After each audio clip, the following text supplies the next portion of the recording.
চৰাইদেউ মৈদাম তাক আনুষ্ঠানিকভাৱে সংগ্ৰহ কৰে আৰু এই স্বীকৃতিৰ যিখন মূল প্ৰমাণপত্ৰ আমি অসমে আনুষ্ঠানিকভাৱে লাভ কৰিবলৈ সক্ষম হওঁ। এই আনুষ্ঠানিক পত্ৰখন বা আনুষ্ঠানিক প্ৰমাণপত্ৰখন অসম চৰকাৰে উপযুক্তভাৱে সংৰক্ষণ কৰিব। চৰাইদেউ মৈদামতো পৰিব্ৰাজকসকলে ইয়াৰ ওপৰত দৃষ্টি নিক্ষেপ কৰিব পাৰিব আৰু অসম সচিবালয়টো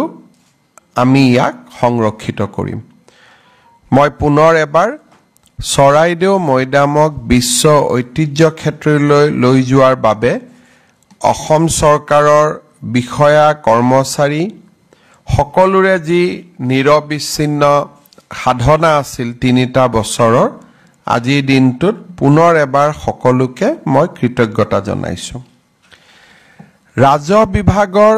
দুটা অতিকে গুৰুত্বপূৰ্ণ সংস্কাৰ আজি আমি বাস্তৱত ৰূপায়ণ কৰিবলৈ সক্ষম হৈছোঁ। আপোনালোকে সকলোৱে জানে যে আমাৰ যিকোনো সম্পত্তিৰ লেনদেন কৰিলে আমি এখন ডিড বনাব লাগে। সেল ডিড বুলি কওক, মৰ্টগেজ ডিড বুলি কওক, লিজ ডিড বুলি কওক। সাধাৰণতে এই ডিড শব্দটো আমি শুনি থাকোঁ কাৰণ এই ডিডখনেই পঞ্জীয়ন কৰাৰ পিছত ই যিকোনো এটা ট্ৰেনজেকশ্যন বা বিনিময়ক চৰকাৰী ৰূপ পায় বা পঞ্জীয়ন হয় আৰু তাৰ পিছতে লেনদেন সম্পূৰ্ণ হয়। কিন্তু যোৱা কেইদিনমানত আমি দেখা পাইছোঁ যে আমাৰ মেনুৱেল ব্যৱস্থা থকা বাবে পুৰণা বহীৰ পৰা পাত ছিঙি দিয়া, পুৰণা বহীৰ ওপৰত নাম অংকন কৰা, বিভিন্ন ধৰণৰ খেলি মেলি আমি আমাৰ পঞ্জীয়কসকলৰ কাৰ্যালয়ত আমি দেখা পাইছিলোঁ। বিশেষকৈ গুৱাহাটী মহানগৰীত মাটি বাৰীক লৈ এনে বহুবোৰ সমস্যা আমাৰ সন্মুখত নিত্য নৈমিত্তিকভাৱে আহি পৰে আৰু বহু সময়ত দলিল হেৰাই যোৱা বুলি কোৱাৰ পিছত যদি প্ৰথম চেল হৈছিল, দ্বিতীয় চেল হৈছিল, তৃতীয় চেল হৈছিল, চতুৰ্থ চেল হৈছিল, যদি দ্বিতীয় চেলৰ ডিডখন হেৰাই যায় তেতিয়াহ'লে প্ৰথম আৰু তৃতীয় মানুহজনে যদি লগ লাগি লয় আৰু কয় যে মই দ্বিতীয়জনক চেল কৰাই নাছিলোঁ,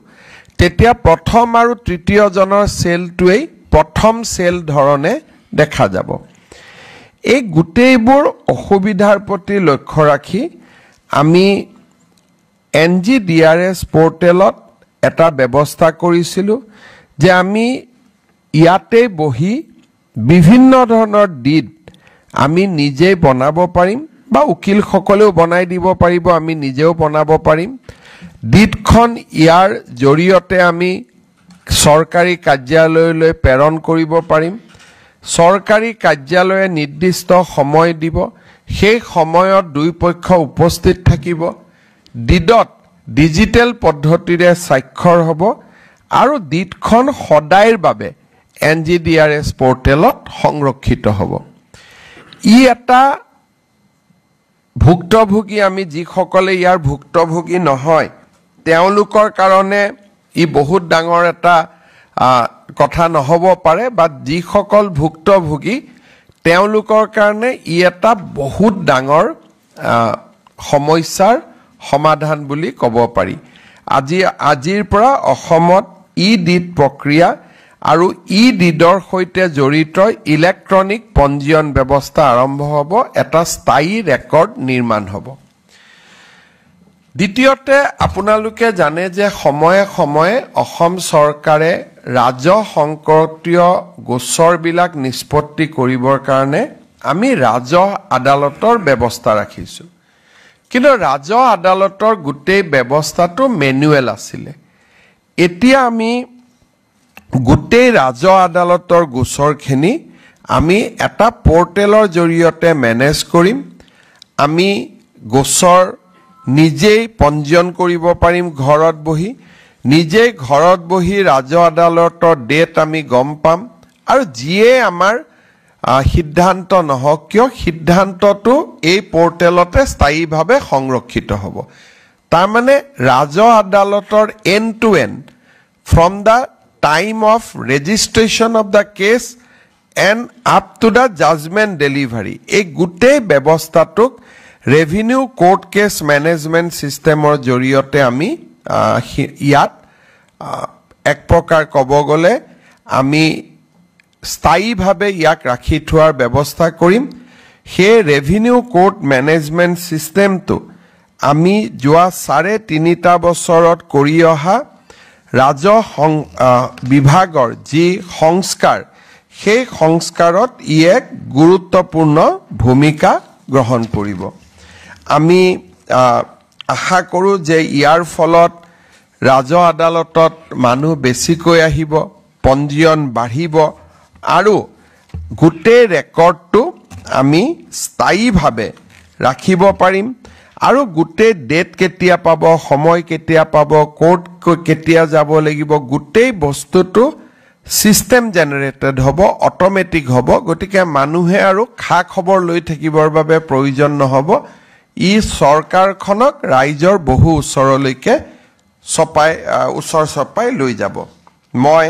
ৰাজহ বিভাগৰ মন্ত্ৰী কেশৱ মহন্ত ডাঙৰীয়া আৰু ৰাজহ বিভাগৰ বিষয়া কৰ্মচাৰীসকলক এই দুইটা সংস্কাৰৰ বাবে বহুত বহুত ধন্যবাদ আৰু অভিনন্দন জনাইছো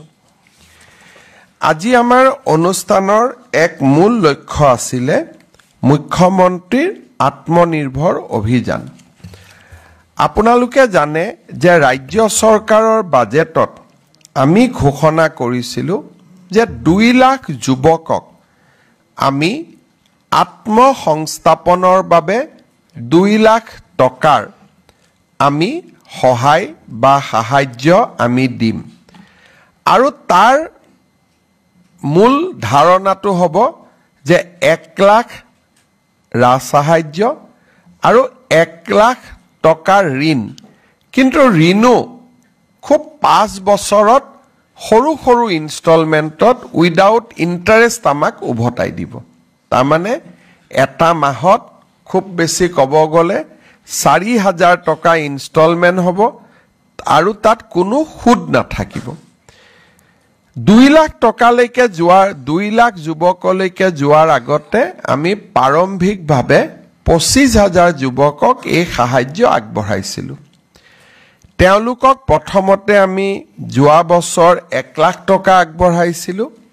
আৰু এই বছৰ আমি তেওঁলোকক 1 লাখ টকাৰ দ্বিতীয় কিস্তি প্ৰদান কৰিম সেপ্টেম্বৰ অক্টোবৰ মাহত কিন্তু তাৰ আগতে এই গোটেই ব্যৱস্থাটো যাতে যুৱক যুৱতী সকলে বিশেষকৈ একাংশ যুৱক যুৱতীয়ে যাতে মোবাইল আদি কিনাত খৰচ নকৰে আৰু তেওঁলোকক যাতে আমি সঁচাকৈ মেন্টৰিং কৰিব পাৰো ভাল কাম কৰাৰ কাৰণে সেই কাৰণে আমি গোটেই ৰাজ্যতে সিএম ফেলো আমি নিযুক্তি কৰিছিলো আৰু সিএম ফেলো সকলে এই ৰাজ সাহায্য পোৱা বা আত্মনিৰ্ভৰ অসমত লোন আৰু ৰাজ সাহায্য পোৱা যুৱকসকলৰ লগত কথা বতৰা পাতি থাকে ফলো আপ কৰে এই ব্যৱস্থাৰ কাৰণে এইবাৰ আমি ৰাজ্যখনত বহুতো সিএম ট্ৰিপল এ পোৱা যুৱক যুৱতীয়ে সিৰিয়াসলি কাম কাজ কৰা দেখা পাইছো ইনফেক্ট মই আজিও এখন সভাত এজন যুৱকক লগ পাই আহিছিলো তেওঁ মোক কৈছিলে যে সিএম ট্ৰিপল এৰ দ্বিতীয় ইনষ্টলমেন্টটো কেতিয়া দিব মই কলো বাবা তুমি তেতিয়া পাবা যেতিয়া এই 1 লাখ টকাৰ ভাল ব্যৱহাৰ হয় বলে মোক তেওঁ কলে যে দাদা 1 লাখ টকা মই নিজৰ পৰা আৰু আপোনাৰ পৰা পোৱা 1 লাখ 2 লাখ টকা মই ইতিমধ্যে লগাই কাম আৰম্ভ কৰিছো আৰু মোৰ ব্যৱসায় ভালো হৈছে গতিকে ই এটা খুব ভাল এখন আঁচনিত পৰিণত হৈছে আৰু এতিয়া আমি বেংকসমূহৰ লগতো কথা পাতিছো যে এই 2 লাখ টকা সিট ক্যাপিটেল পোৱা যুৱক যুৱতী সকলক আমি কেনেকৈ তেওঁলোকক আগুৱাই লৈ গৈ প্ৰধানমন্ত্ৰী মুদ্ৰা আঁচনিৰ সৈতে জড়িত কৰিব পাৰো সেই প্ৰক্ৰিয়াটো চলি থাকুতে আমি যেহেতু আমাৰ 2 লাখ লক্ষ্য 25000ক আমি দিলু আমি আৰু 75000 যুৱক যুৱতীক ঋণ দিয়াৰ বাবে ৰাজ সাহায্য দিবৰ বাবে আমি নতুন পঞ্জীয়ন আমি মুকলি কৰি দিছিলো ইয়াৰ নিয়মটো হল যে প্ৰথমে তেওঁলোকে পঞ্জীয়ন কৰে ৰেজিষ্ট্ৰেচন কৰে ৭৫,০০০ ঋণৰ বা লোনৰ বা ৰাজ সাহায্যৰ বিপৰীতে প্ৰায় ১.৫ লাখ যুৱক যুৱতীয়ে এইবাৰ নিজৰ নাম পঞ্জীয়ন কৰিছে একজেক্ট যদি সংখ্যাটো আমি ক'ব যাওঁ ১,৬২,০০০ যুৱকে এই আঁচনিখনত পঞ্জীয়ন কৰিছে আৰু এই পঞ্জীয়ন আমি ২০২৪ চনৰ ১৮ অক্টোবৰৰ পৰা ১৮ নৱেম্বৰলৈকে লৈছিলো এতিয়া কথাটো হল যে এই ১,৬২,০০০ আবেদনকাৰীয়ে প্ৰথম পঞ্জীয়ন কৰিলে পঞ্জীয়নৰ পিছত কি কাম কৰিব তেওঁলোকৰ প্ৰজেক্ট কি এই গোটেই কথা জনাই তেওঁলোকে ৰেজিষ্ট্ৰেচন কৰিব লাগে আজি আমি এই ৰেজিষ্ট্ৰেচন পৰ্টেলটো মুকলি কৰি দিছো আৰু ই এমাহৰ বাবে খোলা থাকিব এই এমাহৰ ভিতৰত ১,৬২,০০০ যুৱক যুৱতী যোনে পঞ্জীয়ন কৰিছিল তেওঁলোকে আবেদন কৰিব লাগিব আবেদনত অলপ ডিটেইলছ লাগিব আৰু আবেদন কৰাৰ পিছতে আমি তেওঁলোকৰ ইন্টাৰভিউ আৰম্ভ কৰিব পাৰিম ১,৬২,০০০ ভিতৰত ৭৫,০০০ যুৱক যুৱতীক আমি নিৰ্বাচিত কৰিম তাৰ মানে 1:1 দুজনৰ বিপৰীতে এজনে ঋণ পাব আজি আমি পৰ্টেলটো মুকলি কৰি দিলো সকলোৱে ইতিমধ্যে পঞ্জীয়ন কৰিছে তেওঁলোকলৈকে আজি আমাৰ ইলেক্ট্ৰনিক্যালি মেছেজও আমি তেওঁলোকক পঠাই দিম গুটে ১,৬২,০০০ জনক যে পঞ্জীয়নৰ পৰ্টেল মুকলি কৰা হল পঞ্জীয়ন হল এতিয়া এপ্লিকেশনৰ পৰ্টেল মুকলি কৰা হল তেওঁলোকে মোবাইলত মেছেজও পাব সংবাদ মাধ্যমৰ জৰিয়তেও গম পাব আৰু উদ্যোগ বিভাগে বিজ্ঞাপন আদিও দিব যাতে ১,৬২,০০০ যুৱকক আমি পঞ্জীয়নলৈকে আনিব পাৰো ২৫,০০০ ৭৫,০০০ এই দুইটা আঁচনি যদি আমি সফল কৰিব পাৰো আৰু টকা পইচাৰ যদি অপব্যয় হোৱাৰ বাতৰি নাহে তেতিয়ালে ভৱিষ্যতে আৰু ১ লাখ যুৱক যুৱতীৰ কাৰণে আমি ৰাস্তা খুলি থৈছো গতিকে এই আঁচনিখন সফল হোৱাটো অতিকে প্ৰয়োজনীয় মই এতিয়া আপোনালোকক আজি প্ৰধানমন্ত্ৰী নৰেন্দ্ৰ মোদী ডাঙৰীয়া আৰু বিত্তমন্ত্ৰী নিৰ্মলা সীতাৰমণ ডাঙৰীয়ানিয়ে যি বাজেট লোকসভাত প্ৰস্তাৱ কৰিলে সেই বাজেটখনৰ ওপৰত মই কেইটামান কথা আপোনালোকক ক'ব খুজিছো বাজেটত দেশৰ বাবে এইবাৰ 10.1% গ্ৰোথ জিডিপি গ্ৰোথ ধাৰ্য কৰা হৈছে against the GDP growth of 9.7% in the revised estimate of 2024-25 অৰ্থাৎ দেশখনৰ অৰ্থনীতি 10% আধাৰত বৃদ্ধি হ'ব ফিস্কেল ডেফিসিট 4.8 ৰ পৰা 4.4% লৈকে কমিব আৰু ক্যাপিটাল এক্সপেন্ডিচাৰ 10 লাখ কোটিৰ পৰা 11 লাখ কোটি টকালৈকে বৃদ্ধি কৰা হ'ব আৰু মাৰ্কেট বৰোইং যাক নেকি আমি ঋণ বুলি কওঁ কেন্দ্ৰীয় চৰকাৰে এইবাৰ 11 লাখ কোটি টকা ঋণ ল'ব বিভিন্ন ডেভেলপমেন্টৰ কামসমূহ আগবঢ়াই লৈ যাবলৈ ৰাজ্য চৰকাৰসমূহক এইবাৰ আগবঢ়োৱা যি পুঁজি অসমে 2024-25 ট্যাক্স ডিভলিউশনৰ জৰিয়তে আমি 40,000 কোটি টকা লাভ কৰিছিলো এইবাৰ কেন্দ্ৰীয় বাজেটত এই পুঁজিৰ পৰিমাণ 44,500 কোটি টকা ধাৰ্য কৰা হৈছে অৰ্থাৎ আমাৰ ৰাজ্যখনলৈকে অতিৰিক্তভাৱে 4,500 কোটি টকা আমাৰ ৰাজ্যলৈ অহা বছৰ আহিব ইয়াৰ উপৰিও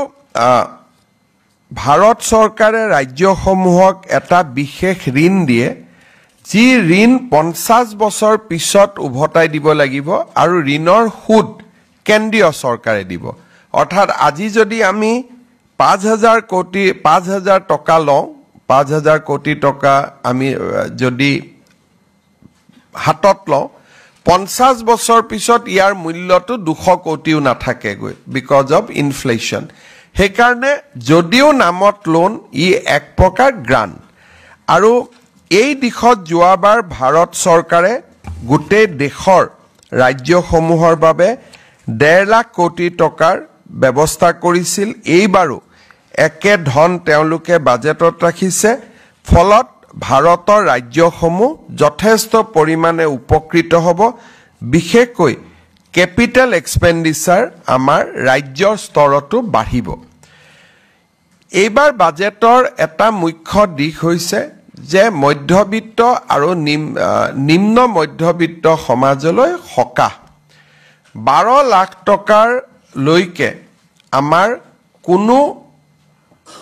ৰাইজে এতিয়াৰ পৰা ইনকাম টেক্স দিব নালাগিব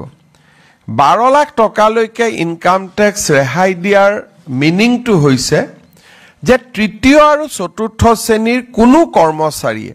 এতিয়া ইনকাম টেক্স দিব নালাগে জুনে মাহত 1 লাখ টকা দৰমহা পায় তেওঁলোকেহে ইনকাম টেক্স দিব লাগিব তানে 12 লাখ টকা বছৰ আৰু মাহত 1 লাখ টকা উপাৰ্জন নকৰা কোনো ব্যক্তিয়ে এইবাৰ আৰু আয়কৰ দিব নালাগে ইয়াৰ ফলত মই এক প্ৰকাৰ দেখা পাওঁ যে আমাৰ চৰকাৰী কৰ্মচাৰী প্ৰায় সকলোৱে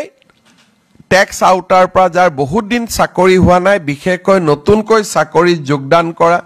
5 বছৰ 10 বছৰ 15 বছৰ চাকৰি কৰা কোনো লোকে ইনকাম টেক্স দিব নালাগিব ব্যক্তিগত খণ্ডটো উদ্যোগসমূহতো কাম কৰা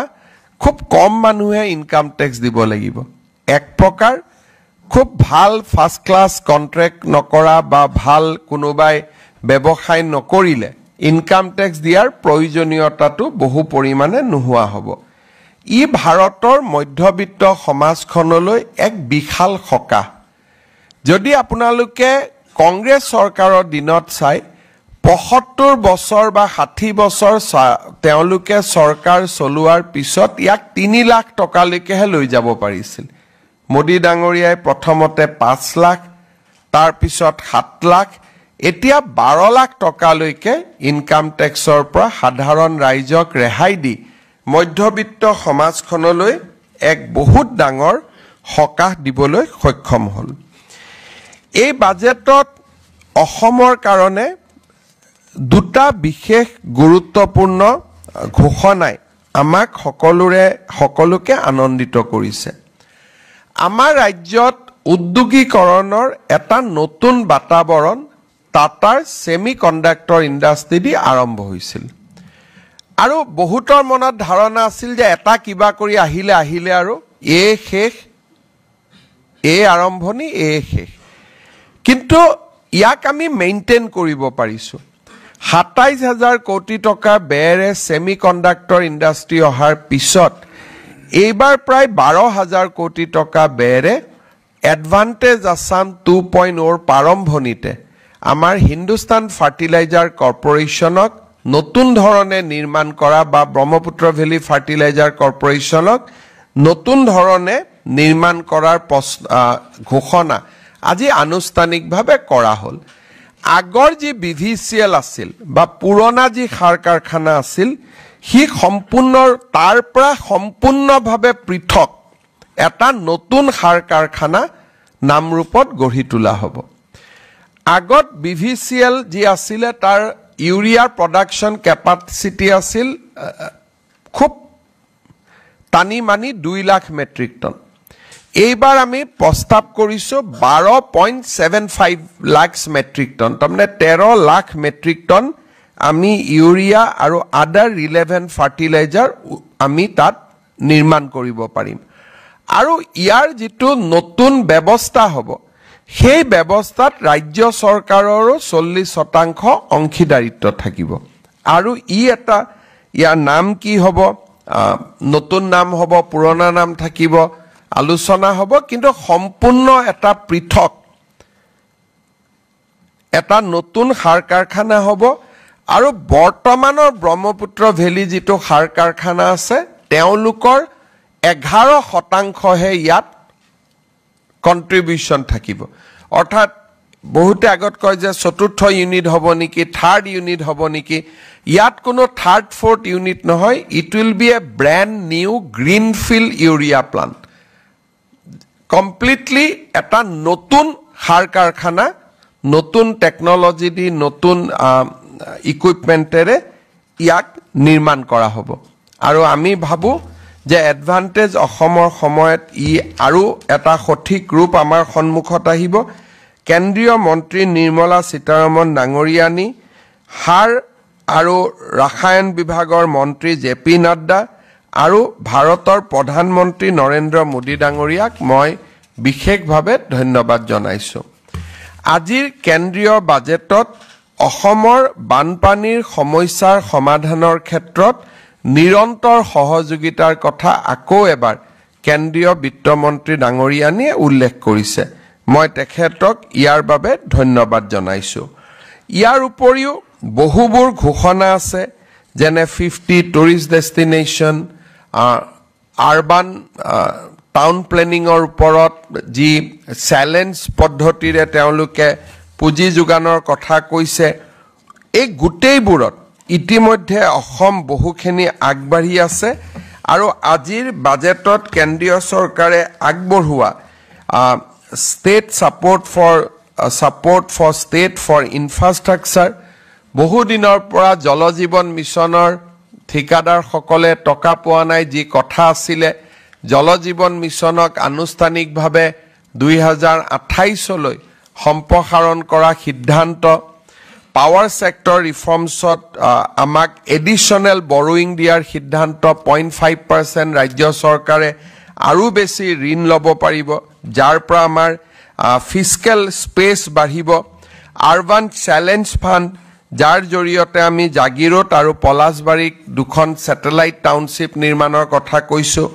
তাৰ বিষয় আজি উল্লেখ কৰা হৈছে উডান ৰিজনাল কানেক্টিভিটিৰ কথা উল্লেখ কৰা হৈছে national geospatial mission Gyan Bharatam mission Bharat trade net warehousing facility for air cargo national framework for global capacity centre এই গোটেই বিলাকৰ জৰিয়তে আমি বহুখিনি আগবাঢ়ি যাব পাৰিম আৰু প্ৰত্যেকটো আঁচনিৰ সুফল আমি অসমলৈ লৈ আহিব পাৰিম मैं आज जो भारत की सम्मानीय वित्त मंत्री निर्मला सीतारमण जी ने जो बजट पेश किया है वो बजट का सारे जो प्रस्ताव है सारे प्रस्ताव को मैं स्वागत करता हूं खास करके 12 लाख रुपया तक जिसका सालाना इनकम होते हैं सारे लोगों को इनकम टैक्स का स्लैब से बाहर करके मध्यम वर्ग और निम्न मध्यम वर्ग को काफी बड़ा relief central finance minister Shrimati Nirmala Sitharaman ji ने दिए हैं मैं इसका कारण फाइनेंस मिनिस्टर जी को बहुत बहुत धन्यवाद देता हूं निर्मला जी को बहुत बहुत धन्यवाद देता हूं असम में एक 12,70,000 मेट्रिक टन कैपेसिटी वाले एक फर्टिलाइजर फैक्ट्री निर्माण का बाद बजट में घोषणा किया गया है ये हमारे इंडस्ट्रियलाइजेशन प्रोसेस को बहुत बड़ा ताकत देगा मैं निर्मला जी को इस ये फर्टिलाइजर प्लान के कारण भी बहुत बहुत धन्यवाद देता हूं साथ में डिवोल्यूशन में जो फंड है इसको 13% इंक्रीज किया गया है कैपिटल के लिए जो हमारे 50 साल का जो जीरो इंटरेस्ट वाला लोन है इसको भी कंटिन्यू करने के लिए भारत सरकार ने निर्णय लिया है पावर सेक्टर रिफॉर्म का अनुसार 0.05% of GSDP additional borrowing state को देने का बात किया है urban challenge fund 1 lakh crore रुपया से निर्माण करने का बात किया गया है जल जीवन मिशन को एक्सटेंड किया गया है एक बहुत ही अच्छा एंड बहुत ही जनहितैषी बजट वित्त मंत्री जी ने प्रस्तुत किया है। मैं वित्त मंत्री जी को धन्यवाद देता हूं, प्रधानमंत्री नरेंद्र मोदी जी को धन्यवाद देता हूं कि असम का इंडस्ट्रियलाइजेशन के लिए प्रधानमंत्री जी ने जो बहुत बड़ा कदम उठाया, पहले सेमीकंडक्टर का बाद यूरिया प्लांट, लगता है जो हम सपना में भी हमारे ये सब नहीं होते थे। हमारे जो असम वासियों का जो सपना थे, सपना से भी 2 कदम आगे जाके प्रधानमंत्री जी ने असम और उत्तर पूर्व का विकास के लिए काम शुरू किया है। मैं प्रधानमंत्री जी को बहुत बहुत धन्यवाद देता हूं। आपनालोके जदि किबा खुदिब खोजे खुदिब। Mr. Chief Minister, a very happy birthday to you. My question is related to the budget itself. Today, it has been seen that it is a very development-oriented budget for the Northeast as a whole. And you have brought in some key reforms as far as policy measures are concerned yesterday. So do you think that this budget and the policy reforms that you have proposed yesterday will give a further boost to the proposed advantage Assam? You see, we are working hand to hand along with the central government. So I am sure that before Advantage Assam 2.0, there will be a series of announcements from the central government. So today's announcement is has come in a very right moment. However, based on my discussion with my central leadership, I am sure there will be many more announcements, at least 5 or 6. There will be important announcements in run-up to the Advantage Assam conclave. And I am sure that both investment and infrastructure in both count, Assam will have a lot of reason to smile, and we will continue to do that. So far as our policy is concerned, I'd like to again stress the word double engine. So the entire idea of Prime Minister is to ensure that both state and central government work together. So all our policy decisions are complementary to the policy decision of the central government. So whatever central government announced, we supplement that, we complement that, and we try to ensure that its impact is more visible in less period of time. First of all, happy birthday. And secondly, will you explain it? Is it happened that in this budget, the fund allocated to BTR region is been less, and in compared to Karbi Anglong, where it is increased, and Dima Hassan? You see, central government doesn't allocate any budget to BTR, Karbi Anglong and Dima Hassan. The budget is allocated by the state government. So, state government, before deciding the budgets, we invite BTR, Karbi Anglong, Dima Hassan, everybody for a discussion. And then we allocate budgets. But for hill area, as construction of road, building is very challenging, so obviously we allocate more money to Hills Council, or we give more money to hill area, because the cost of construction in plains and hills are different. So if you can construct 1 kilometer road with 1 crore in Guwahati, Kamrup, Nalbari, Kokrajhar, you need 1.30 crores in Dima Hassan. So state government always judiciously act, because we need to ensure equitable development in all our council area.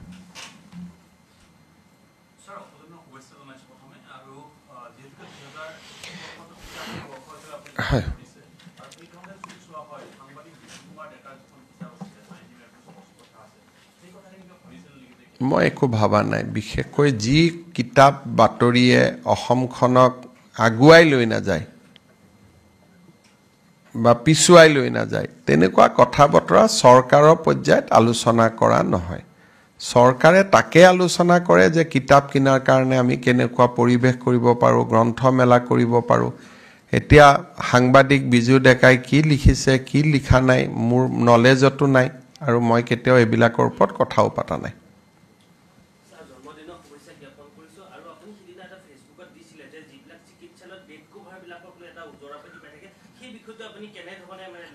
চক আমি সব কথাটো কৰা সম্ভৱ নহয়, কিন্তু Guwahati medical college আৰু Nalbari medical কলেজত আমি এটা নতুন আঁচনি লৈছোঁ যে প্ৰত্যেক দিনাৰ বেড কভাৰত সেই বাৰটো লিখা ৰাখিব। তেতিয়া এজন পেচেণ্টে ক'ব পাৰিব যে আজিতো বুধবাৰ, গতিকে বেডশ্বীটখনত বুধবাৰ লিখা থাকিব লাগে।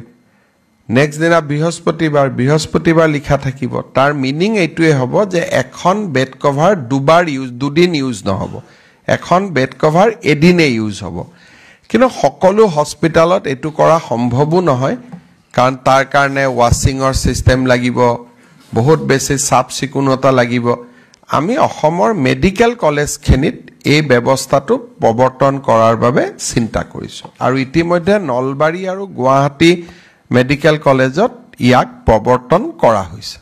Happy birthday, sir. This is my question related to union budget.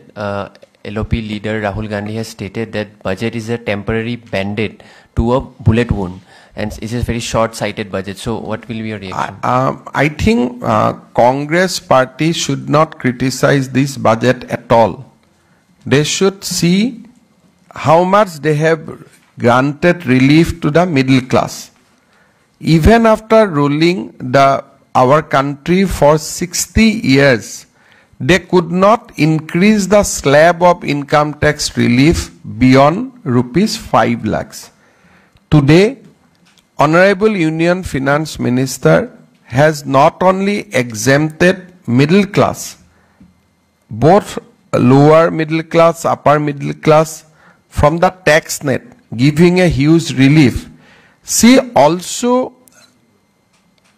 granted more devolution to the states. She has talked about various technology. She talks about agriculture, and she has reduced prices of various medicines related to the cancer treatment. So this budget has everything for agriculturists, for farmers, for workers, for students, for states, for middle class, for lower middle class. So I think these comments are politically motivated, reflects Rahul zero knowledge on the economy of a country.